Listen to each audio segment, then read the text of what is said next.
Assalamualaikum warahmatullahi wabarakatuh.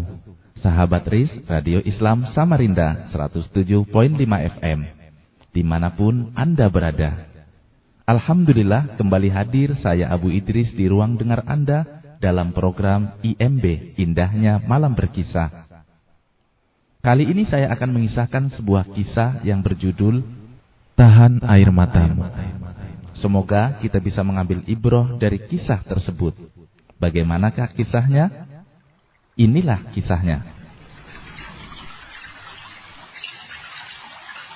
Ya khatibal huril hisan wa taliban liwisalihin bi jannatil hayawani.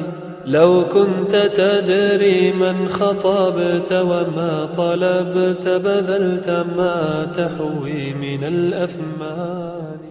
Malam yang senyap, tak ada suara kecuali desiran angin meniup debu-debu pasir atau menyiul dari tiupan mulut para prajurit yang terlelap. Di waktu ini, Ahmad bin Hambal gelisah. Matanya tak bisa terpejam. Hatinya bergolak hebat. Apa yang harus dilakukan saat berdiri di hadapan Al-Ma'mun nanti? Dia menghadapi kabar bahwa Al-Ma'mun dengan geram berujar, "Jika nanti aku benar melihatnya, akan kucabik-cabik tubuhnya." Memang Al-Ma'mun benar-benar murka kepadanya. Dia bergeming dari ajakan Al-Ma'mun. Al-Quran adalah makhluk. Dia yakin dengan seyakin-yakinnya bahwa Al-Quran kalamullah, bukan makhluk.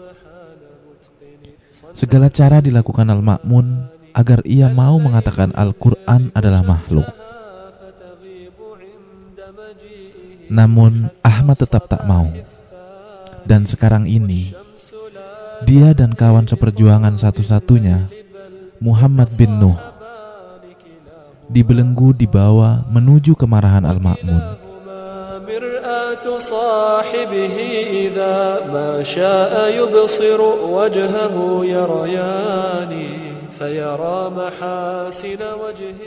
Dalam gejolak batinnya malam itu, sempat terbesit untuk menyerah saja, menerima ajakan Al-Ma'mun, toh juga terpaksa.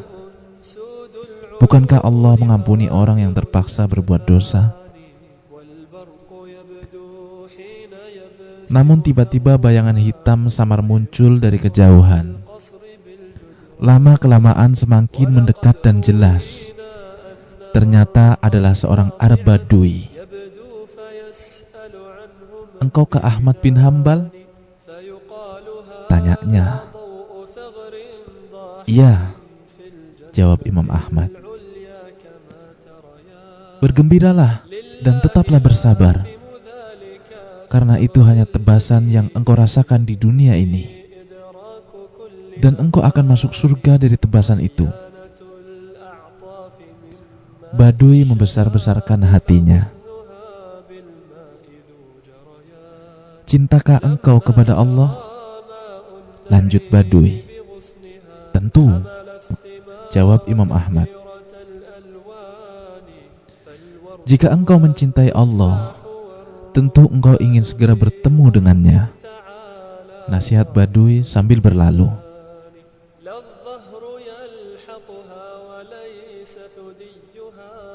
Demi mendengar nasihat Badui tadi, tekad Ahmad menjadi bulat kembali. Hanya jihad fi sabilillah, tidak ada pilihan kedua.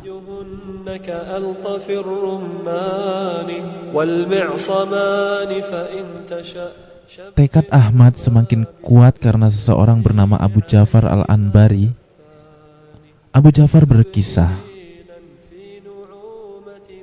"Saat aku mendengar Ahmad dibawa menghadap Al-Ma'mun, aku bergegas mengejar rombongan prajurit yang mengawalnya.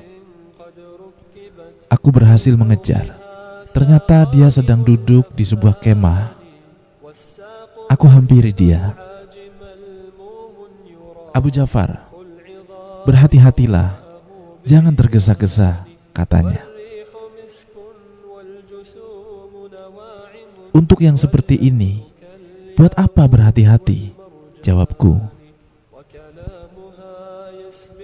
Ahmad, engkau sekarang adalah panutan, dan semua orang memandang ke arahmu.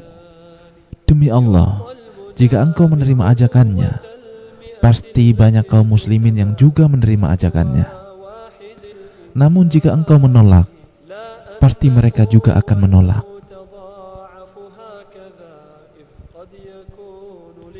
Apapun itu, apabila Al-Ma'mun tidak jadi membunuhmu, engkau tetap akan mati. Dan setiap orang pasti akan mati. Maka, bertakwalah kepada Allah dan jangan sekali-kali menjawab ajakannya sepatah kata pun. Lanjutku. Tiba-tiba saja Ahmad menangis tersedu-sedu seraya berkata, Masya Allah, Masya Allah, Abu Ja'far, tolong ulangi lagi nasihatmu. Aku pun mengulanginya dan ia semakin terisak-isak.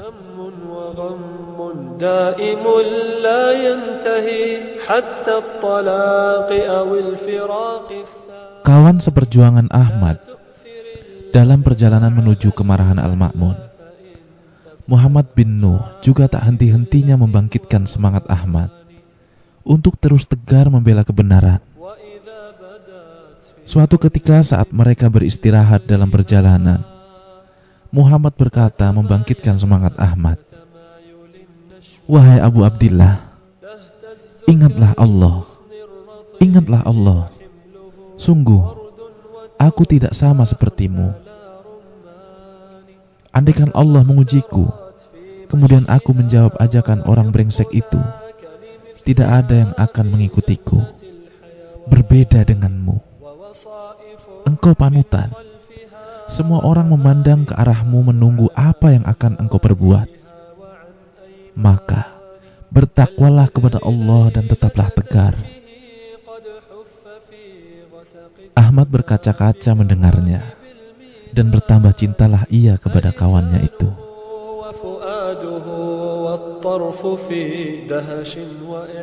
Hingga akhirnya sampailah Ahmad bin Hambal dan Muhammad Nuh di depan istana Al-Ma'mun. Mereka berdua ditempatkan di sebuah kemah terlebih dahulu. Mereka berdua tidak henti-hentinya sholat dan berdoa. Dan salah satu doa yang dipanjatkan Ahmad adalah agar tidak diperlihatkan wajah Al-Ma'mun.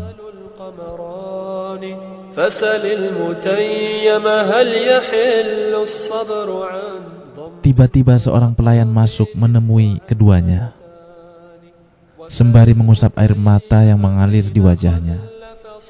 Ia berkata kepada Ahmad, Sungguh, aku tidak sampai hati, Abu Abdillah. Al-Ma'mun benar-benar telah menghuduskan pedangnya. Dia juga telah mengasah tombaknya. Dia berteriak, tidak akan aku sarungkan pedangku dari leher Ahmad dan kawannya itu, sampai mereka berdua mengatakan Al-Quran itu makhluk.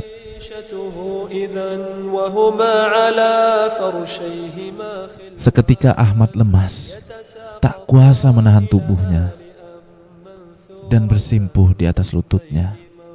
Sambil menghadap ke arah langit, ia berdoa, Rabbku, orang ini benar-benar telah lancang dengan kelemah lembutanmu, sampai-sampai dia durhaka kepada para kekasihmu. Ya Allah, jikalau benar Al-Quran adalah kalammu, bukan makhluk, cukupkanlah kami dari fitnahnya. Maka, belum berlalu sepertiga malam awal, seantero istana dikejutkan dengan teriakan, Amirul Mukminin meninggal dunia.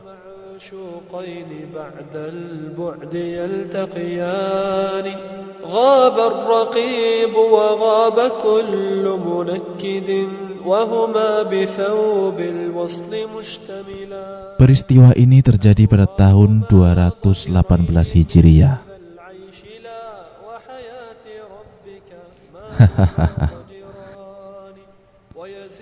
Memang benar apa katamu, kawan.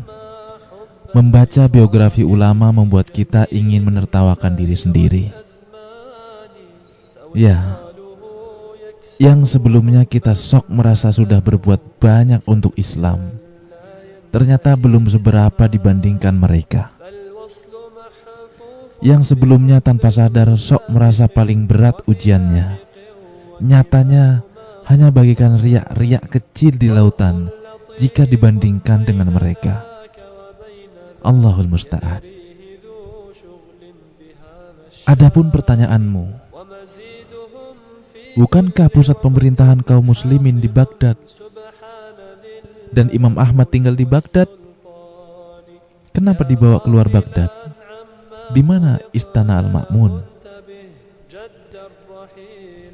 Begini kawan, memang pusat pemerintahan kaum muslimin di Baghdad.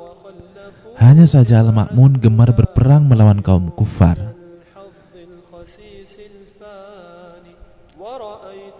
Bahkan Allah menganugerahinya kepiawaian dalam teknik, siasat, orator dan komando peperangan.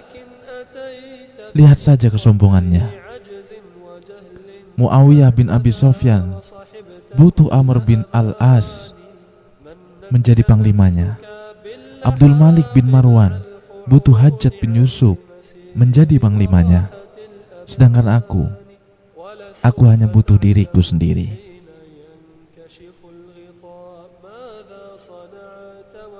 Sehingga dia lebih memilih membangun istana baru di tapal batas daerah kaum muslimin di Tarsus dan menyerahkan kepengurusan di Baghdad kepada Ishaq bin Ibrahim.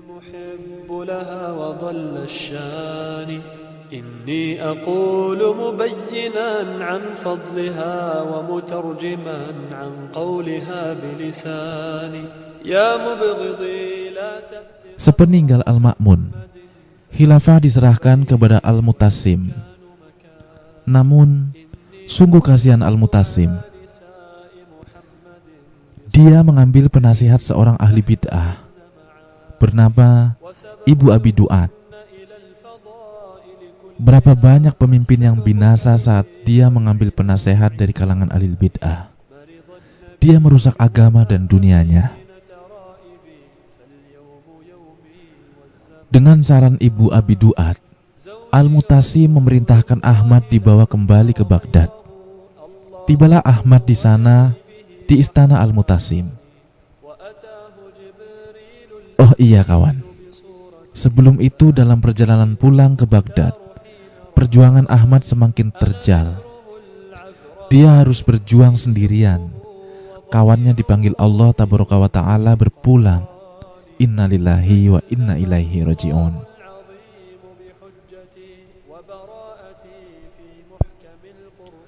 Kabar baiknya, tak sesenti pun Ahmad mundur dari kancah perjuangan. Bahkan Ahmad semakin merasa harus habis-habisan membela agama.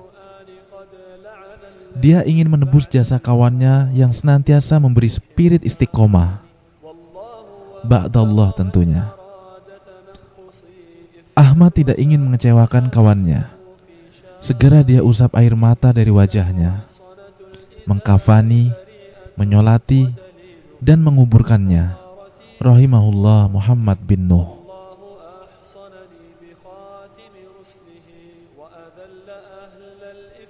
Mengenai kawannya ini, Muhammad bin Nuh, Ahmad berkata, tidak pernah aku temui orang yang walaupun masih muda belia, namun sangat istiqomah dalam agama, kecuali Muhammad bin Nuh.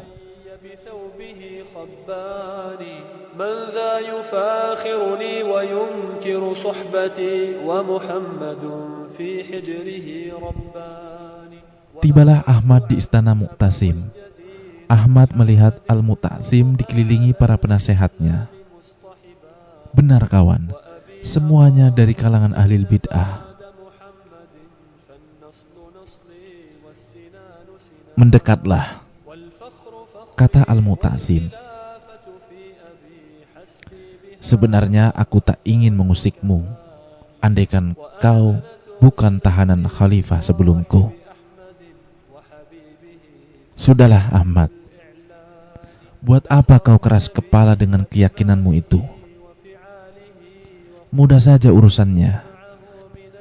Kau hanya cukup mengucapkan beberapa kalimat yang kupinta. Selesai. Lalu aku sendiri yang akan melepaskan belenggu darimu. Aku juga akan sering berkunjung ke rumahmu dengan pasukanku sebagai rasa hormatku padamu. Lanjut Al-Mu'tasim merayu. Dengan tenang Ahmad menjawab, aku pun hanya minta satu dalil saja, Amirul Mukminin. Terserahlah, dari Al-Quran atau hadis, sehingga aku penuh keyakinan mengucapkannya.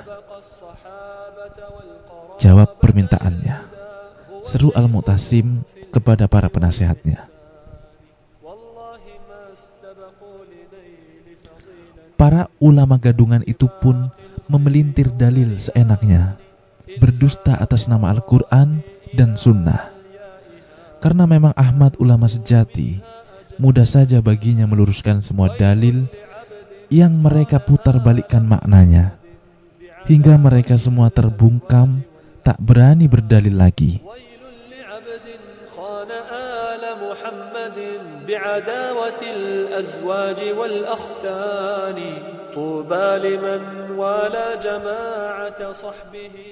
Tahu teman-temannya terbungkam, Ibnu Abi Du'ad segera berkata kepada Al-Mu'tasim, Amirul Mukminin, wallahi, dia ini sesat menyesatkan. Jangan sampai kau tertipu. Mereka inilah para penasehatmu yang terbimbing soal agama. Serahkan kepada mereka.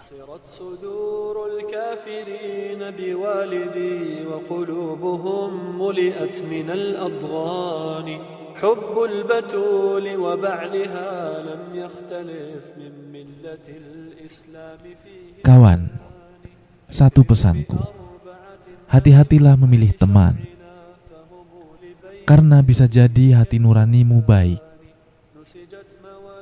namun temanmu menggiringmu terlampau jauh dari kebaikan. Al-Mu'tasim sejatinya menyimpan kekaguman kepada Ahmad. Dalam pertemuan tersebut, Al-Mu'tasim bergumam tentang Ahmad. Demi Allah, dia itu ulama. Demi Allah, dia itu ahli fikih. Aku ingin orang sepertinya duduk di sampingku, mendebat orang-orang kafir. Lalu Al-Mu'tasim menoleh kepada Ahmad dan mengulangi rayuannya. Sudahlah Ahmad, buat apa kau keras kepala dengan keyakinanmu itu? Mudah saja urusannya. Kau hanya cukup mengucapkan beberapa kalimat yang kupinta, selesai.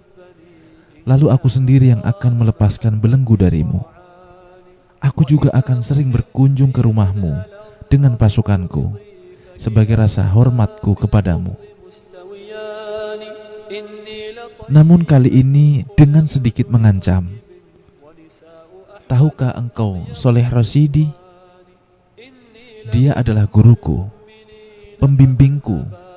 Sayang, dia menyelisihiku tentang keyakinan Al-Quran. Maka aku suruh dia diseret dan dipenggal. Ahmad pun menjawab dengan jawaban yang sama. Al-Mu'tasim kembali merayu, namun seolah rayuannya adalah pupuk yang semakin mengokohkan prinsip Ahmad. Semakin dirayu, semakin tak bergeming. Sampai akhirnya Al-Mu'tasim geram dan menyuruh Al-Gojonya menyeret ke tempat eksekusi. Saat digiring ke tempat eksekusi, tiba-tiba saja ada yang menarik baju Ahmad. Kenal aku? Tanyanya. Tidak, jawab Ahmad. Aku Abul Haisam, pencuri bengis. Tertulis di catatan Amirul Mukminin, aku dicambuk 18.000 kali cambukan. Tapi aku berusaha menahan pedihnya cambukan. Padahal dalam rangka mencari dunia, mentaati syaitan. Sedangkan engkau dalam rangka membela agama, mentaati Allah. Maka sabarlah, sabarlah.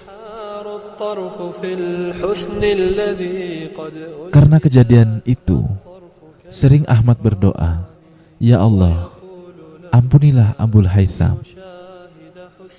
Sampailah Ahmad di tempat eksekusi. Ternyata Al-Mutasim ditemani ibu Abi Duat telah berada di sana.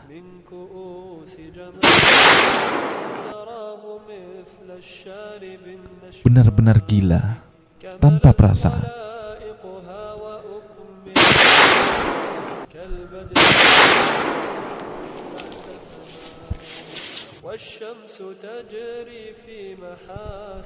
Sakit, pedih. Namun Ahmad berusaha mengingat-ingat pesan Badui dan kawannya. Cambukan terus dilakukan. Tiba-tiba pandangan Ahmad mulai berkunang-kunang samar. Ia pun pingsan sesaat, lalu sadar kembali. Benar-benar tak berperasaan.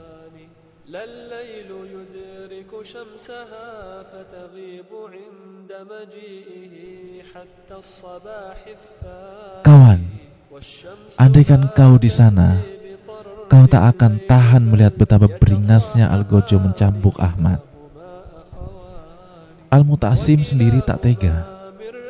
Sungguh aku telah berbuat dosa kepadanya. Tidak Amirul Mukminin. Tiba-tiba saja Ibnu Abi Duat menyela Amirul Mukminin. Kenapa engkau berdosa? Dia itu kafir. Dia itu musyrik, pendosa. Kesirikannya tidak hanya satu. Dengan menggebu-gebu, Ibnu Abi Duat menyulut amarah Al-Mutasim. Benar saja, yang keras,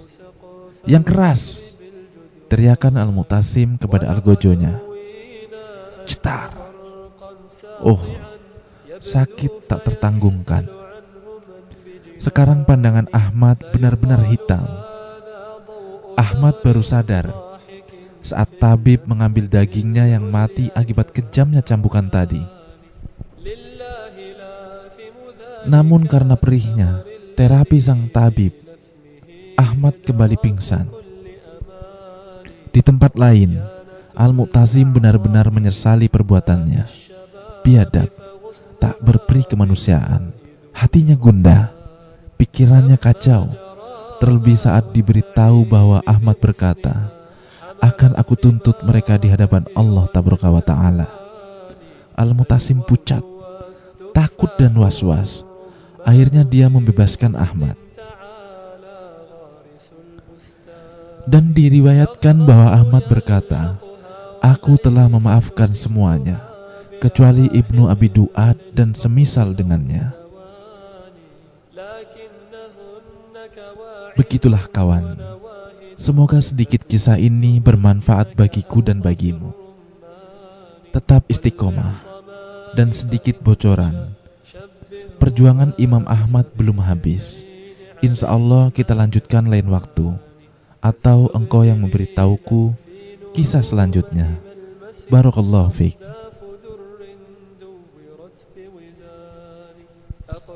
Jazakumullahu khairan atas nasihatmu kawan. Memang perjuangan mempertahankan keistiqomahan amatlah berat. Dan seperti apa katamu, terkadang kita berusaha menghindar dari penyimpangan A, malah hampir terjatuh dalam penyimpangan B.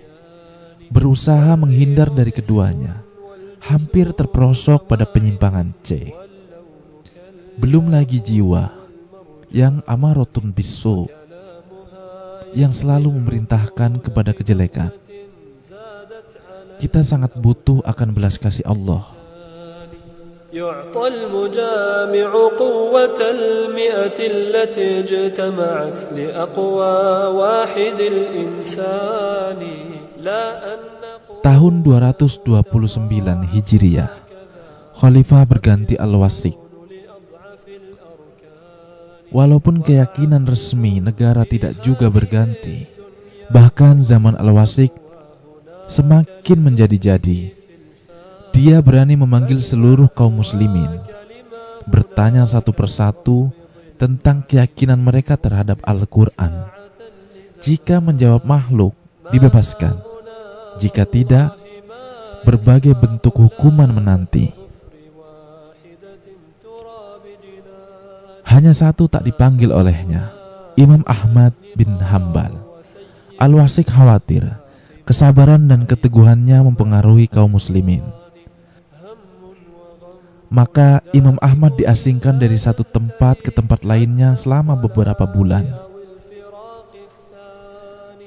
hingga akhirnya beliau ditetapkan sebagai tahanan rumah, tidak boleh keluar dan tidak boleh menerima tamu. وَإِذَا بَدَتْ فِي حُلَّةٍ مِّن لُبْسِهَا وَتَمَايَلَ. Sampai akhirnya iblis berusaha menggelincirkan Ahmad dari pintu penyimpangan lain. Jika sebelumnya dari pintu pemahaman Jahmiyah, kali ini dari pemahaman Khawarij. Al-Kisah, sekelompok ahli fikih Baghdad, berusaha menemui Ahmad bin Hambal. Mereka ingin mengajak Imam Ahmad menggulingkan kekuasaan Al-Wasik. Mereka yakin apabila Imam Ahmad ikut dalam pasukan mereka, pasti banyak massa kaum muslimin yang ikut bergabung. Perkaranya sudah kelewat batas, Imam. Bujuk mereka. Sudah cukup sampai di sini kezalimannya. Kami tidak ridho dengan kepemimpinannya. Kami tidak ridho dengan pemerintahannya. Imam Ahmad jeli. Iblis berusaha merusak akidah kaum muslimin dari pintu satunya. Ini bukan cara mengingkari kemungkaran yang tepat. Ini bentuk penyimpangan lainnya.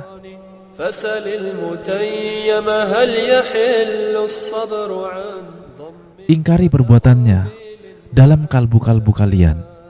Jangan sekali-kali kalian melawan penguasa. Jangan kalian patahkan tongkat kaum muslimin.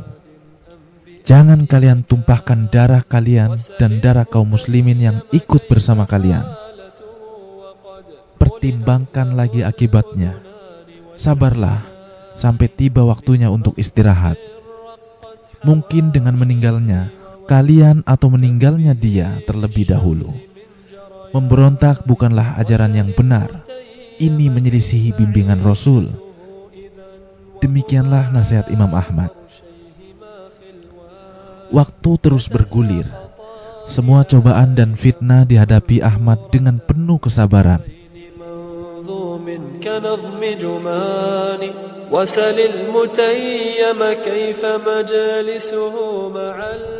Hingga pada tahun 230 Hijriah, Al-Mutawakkil naik menggantikan Al-Wasik.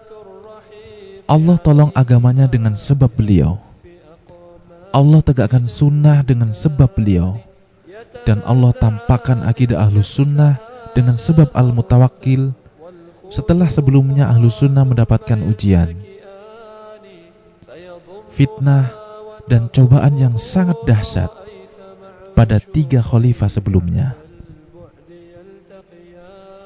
Tercatat pada tahun 234 Hijriah, Mutawakkil mengumpulkan seluruh alim ulama untuk membuat tabligh akbar dan daurah di berbagai tempat dengan tema membantah pemahaman Jahmiyah dan Mu'tazilah.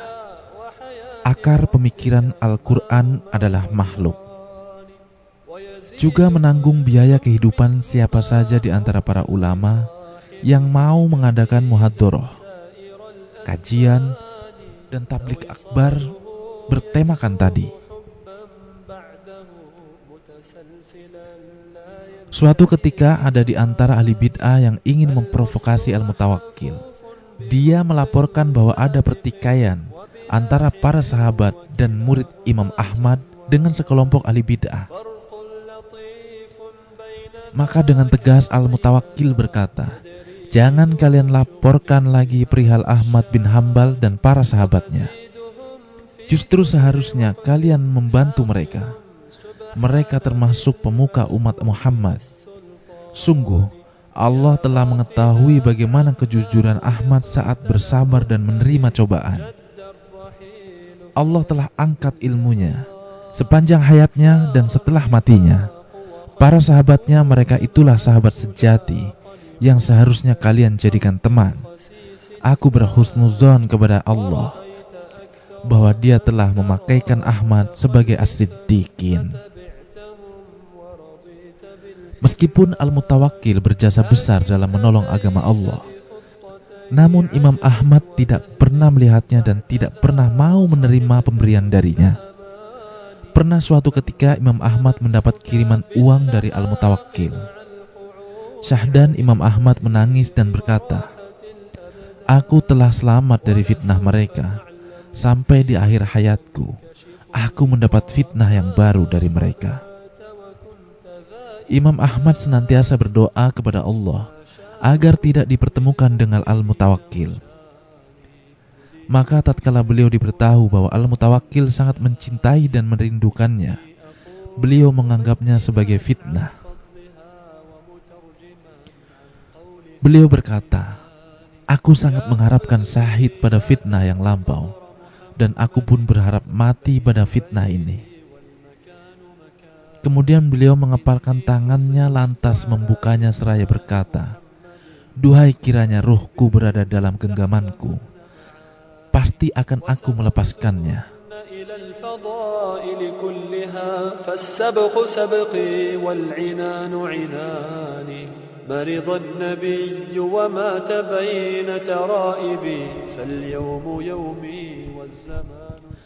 Kawan, apabila engkau benar-benar mengaku mengikuti Rasul, cinta kepada Rasul, seharusnya engkau jangan pernah melemahkan dan menggembosi sunnah dari dalam.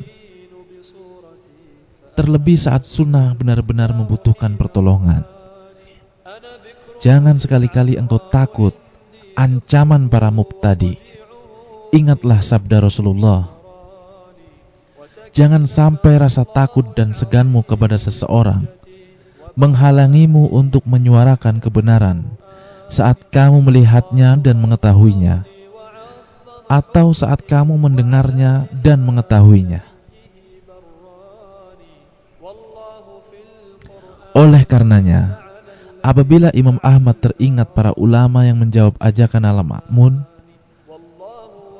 walaupun dengan alasan terpaksa karena takut ancaman, beliau berkata, "Mereka, andaikan mau bersabar dan benar-benar berjuang untuk Allah, fitnahnya akan cepat berhenti dan tidak akan berlarut-larut. Sayang, mereka lemah untuk memperjuangkannya, padahal mereka adalah pemuka kaum muslimin, sehingga Al-Ma'mun lancang kepada yang lainnya." Terkadang Imam Ahmad marah dengan nada tinggi. Beliau berucap sebagai teguran keras kepada para penggembos dakwah. Mereka itu adalah orang yang pertama kali membuat fitnah ini. Mereka itulah orang yang paling bertanggung jawab terhadap fitnah ini. Lihatlah kawan, Al-Ma'mun sangat bersalah. Ibnu Abi Du'ad pun sangat bertanggung jawab atas fitnah ini. Namun Imam Ahmad mengatakan yang paling bertanggung jawab atas fitnah ini adalah para ulama yang tidak mau membantu sunnah, padahal sunnah sangat butuh pertolongan.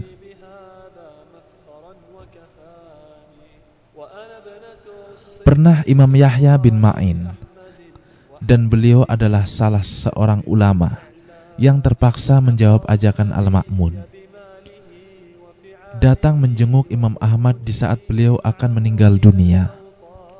Imam Yahya memberi salam kepada beliau, namun beliau tidak mau menjawab salamnya. Diulangi lagi oleh Imam Yahya, namun tetap Imam Ahmad tidak mau menjawab salam beliau. Kawan, tahukah engkau, Imam Ahmad telah bersumpah tidak mau berbicara kepada para ulama yang menjawab ajakan Al-Ma'mun, walaupun dengan alasan terpaksa, sebagai teguran keras kepada mereka dan pembelajaran bagi mereka. Tentu juga untuk kita semua. Imam Yahya berusaha sekali-kali meminta maaf kepada Imam Ahmad. Tetap saja, Imam Ahmad tidak mau berbicara kepadanya. Begitulah kawan, pelajaran sangat berharga dari Imam Ahmad yang mengajarkan kepada kita arti pentingnya memperjuangkan sunnah. Jangan pernah sekali-kali kita merasa lemah menolong sunnah karena takut dengan kekuatan musuh. Hadapilah dan ketahuilah, semakin engkau berusaha memperjuangkan sunnah, cobaan dan ujian juga akan semakin berat. Dan itu sudah menjadi ketetapan dari Allah. Itulah jalan menuju jannah, penuh tantangan dan rintangan. Akan tetapi Allah akan membantu orang-orang yang mau memperjuangkan sunnah. Dan barang siapa yang Allah telah bersamanya, kepada siapa dia akan takut. Tahan air matamu karena jalan masih panjang. Jangan kau biarkan air mata mulia mengalir di awal jalan. Memang terasa berat. Hatimu bergumam, apa yang akan terjadi padaku? Wahai Sunni, jangan bimbang apabila sedikit penolong dan ujian datang silih berganti. Ketahuilah, Allah akan senantiasa menolong hambanya dan kunci segala urusan kepadanya kembali. Ya Allah, ampunilah kami, rahmatilah kami, matikanlah kami dan Engkau ridho kepada kami. Ya Allah, jauhkanlah kami dari fitnah yang nampak maupun yang tidak nampak. Amin ya Rabbal Alamin. Sumber referensi Siyar A'lamin Nubala, Al-Bidayah wan Nihayah, As-Sunnah lil Khalal. وسبابهم سبب إلى الحرمان جمع الإله المسلمين على أبي واستبدلوا من خوفهم بأمان وإذا أراد الله نصرة عبده من ذا يطيق له على خذلان من حبني فليجتنب من سبني إن كان صان محبتي ورعاني. Baik para pendengar Radio Islam Samarinda, kini tiba saatnya kita di penghujung program kita IMB, Indahnya Malam Berkisah. Saya Abu Idris pamit undur diri dari ruang dengar Anda. Semoga kita semua selalu dalam keadaan keridhaan Allah Subhanahu wa ta'ala. Amin. Jangan lupa berdoa sebelum tidur. Wabillahi taufiq wal hidayah. Wassalamualaikum warahmatullahi wabarakatuh.